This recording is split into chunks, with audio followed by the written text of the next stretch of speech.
Well, we have spoken to you before about your experience with endometriosis. Can you just remind us about when your symptoms first started, how long you've been living with this condition? So my symptoms would have started when I was 12. So that is scary because that is coming up to 20 years this year. Makes me feel very old. Yeah. And for people who might not understand it, how does endometriosis actually affect your day-to-day life? Day-to-day life, currently at the minute, it affects it quite a lot, which is often underestimated by anybody that I speak to. So currently, all I do is make sure that I can get to work and then be at work and manage to some level, and then make sure I can get home safely, and then I basically crash out and have to rest and sleep, and then do the same. And then the weekend is wiped out by having to rest up and then do the same and repeat. And when we last spoke, you'd already been through surgery. You've since gone through another surgery. Yes. At the time we spoke to you last time, you were still very much searching for answers. Yeah. Where are things now for you? So after I've had the recent scan done here, it would seem that despite the surgery that I had done in May last year, I'm back to where I was when I spoke to you last, a year ago. So although I had excision surgery done in London with one of the leading specialists in the UK. And that was private? That was private, yeah. I think I ended up spending around £8,000 to have that done, which used all of my savings, and I haven't been able to repay it currently with having, with the cost of living being as it is and being a single woman. It's not been very easy. But after I spoke to you last, I did go and get a scan done privately, which showed suspected endometriosis. And at the same time, I had one of the gynecologists on the Isle of Man tell me I didn't have endometriosis, so they would have to basically do another diagnostic laparoscopy, but they couldn't give me a time frame because of theatre restrictions on waiting lists or something. There was some delay at the time. Let's talk a bit more about your private treatment. What led to you making that decision to spend all your savings to go private? It was the phone call that I had from the Isle of Man gynecologist telling me that I didn't have endometriosis that made me think, I can't live like this. Keep having to fight for somebody to listen to me and advocate for me. Because although she went from saying in February last year that I did have it, I had adenomyosis, I had chronic pelvic pain, you name it, I had it. But then off the back of one MRI, which we all know is as good as the equipment and the person reading it and the person doing the report, that came back as fine. But they're subjective. And if we don't have an endometriosis specialist who can assess the results on the report, then it can be missed. And it's quite often known that superficial endometriosis, such as adhesions, doesn't show on any scan. It can only be found once you're performing the surgery, which was what happened in my case. And you've spoken about how you just want to be listened to. Yeah. I mean, how emotionally difficult is that to find yourself in that position? It has been very draining. Currently, right now, I feel really worn down by the whole situation. I've tried to go through MCALs to make a complaint about my treatment last year, or lack of treatment that I received with the revoking of the diagnosis. Especially now I've got surgery footage to prove that I had it in 5 places. 20 minutes worth of surgery footage, the report, histology report. I've got all of the proof to show that I was right. And the Isle of Man gynaecologist at the time was wrong. So when you say people aren't listening, is that through misunderstanding? Is that through them underestimating how debilitating the condition can actually be? Yeah, I totally agree. They do completely underestimate how debilitating it is, especially to live through on a daily basis. Because it's not just period pain like you see on like social media and stuff. It isn't just that. It is, well, for me anyway, it is a daily sort of battle to try and make sure I can function, which currently I am barely managing. But because it's an invisible illness that doesn't have a cure, because I look okay, you know, I don't have any crutches or anything to show for it. It's like, oh, she must be fine. But internally, it's like my ovary and uterus is being twisted out of shape. They're all sticking together again. Like any sort of movement causes quite extreme pain. And yeah, okay, I do an office job, but any movement aggravates it. And yeah, it's difficult. And even if you do say to a doctor or a gynaecologist how much pain you're in, I don't think they believe the severity that it is affecting me.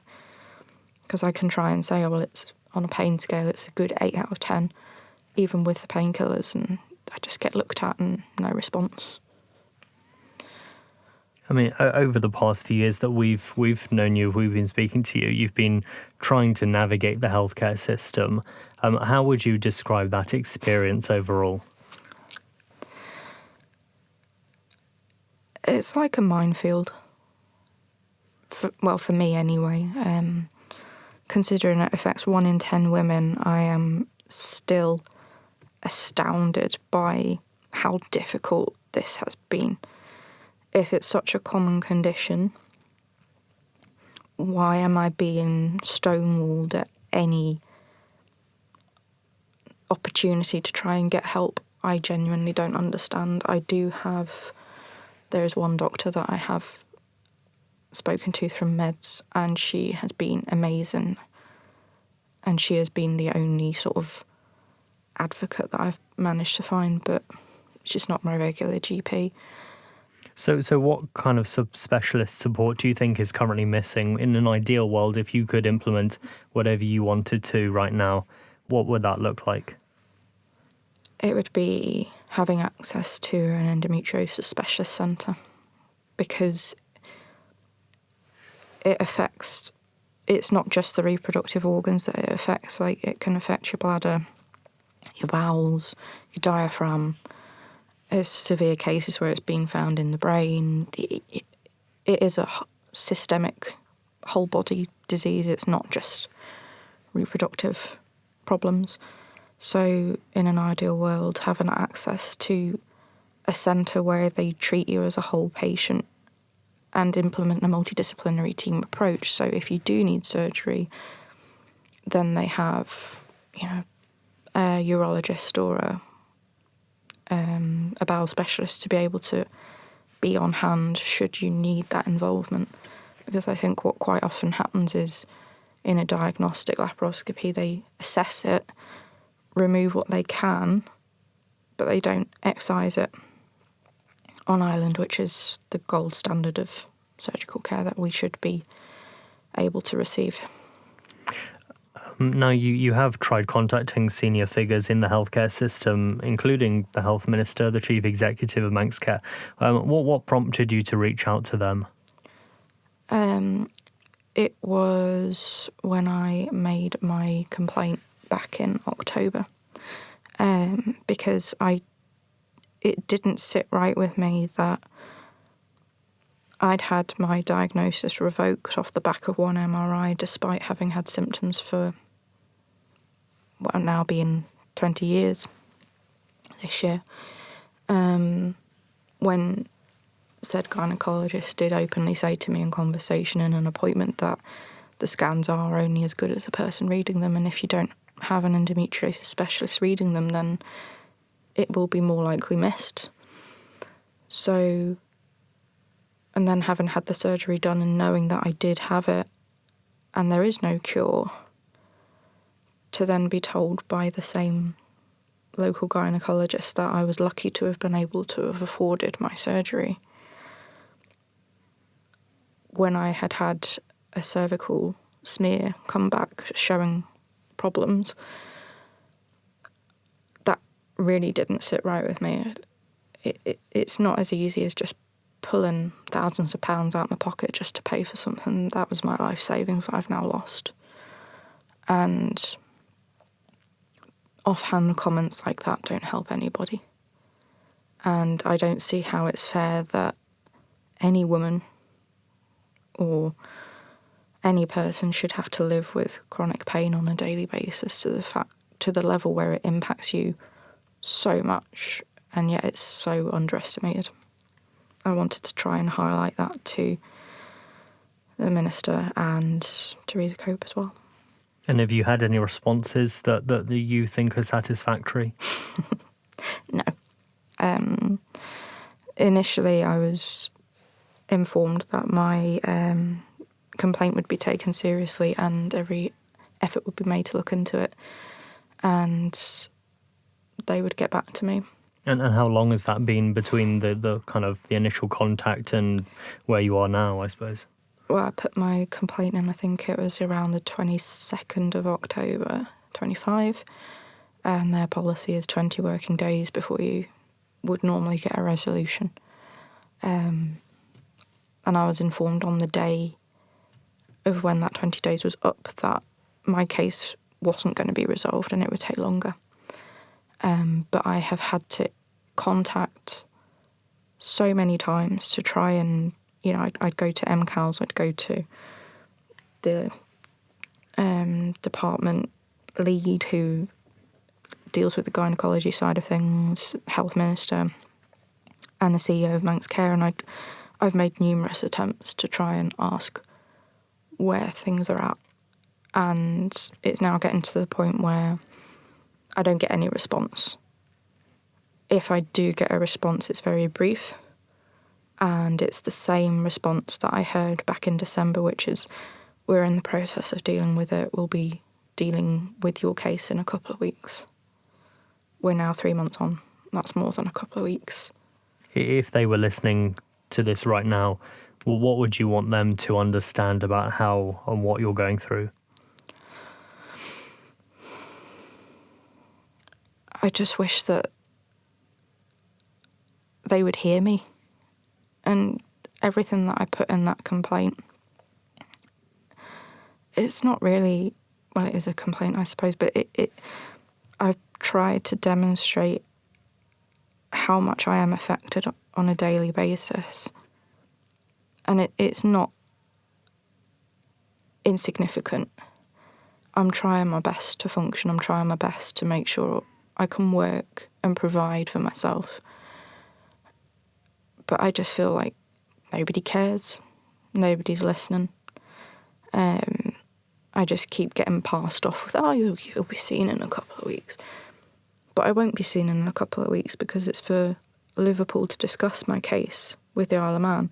So then there's going to be another delay for me to eventually probably find out what they want to do.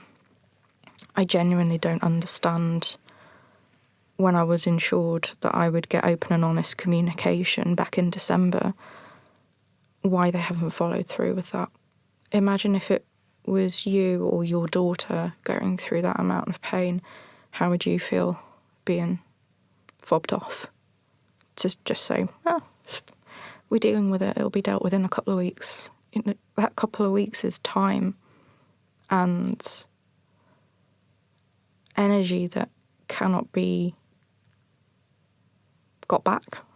And it's just shocking, to be honest. And then the impact that could then be having on my fertility is scary, because the more scarring and adhesions that form is impacting my fertility level. And that's not something that I don't think anybody is considering.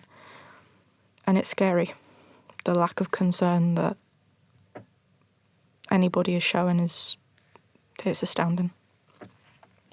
There are various support groups on the island for people with endometriosis. From your time speaking with those groups or conversations with others, do you get the sense that your experience is unusual, or do you think it's something that many women are going through in terms of the process that you've gone through? I think, unfortunately, it's a common experience,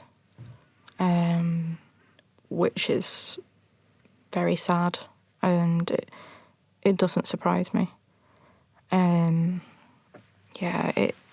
not the minority, I would say.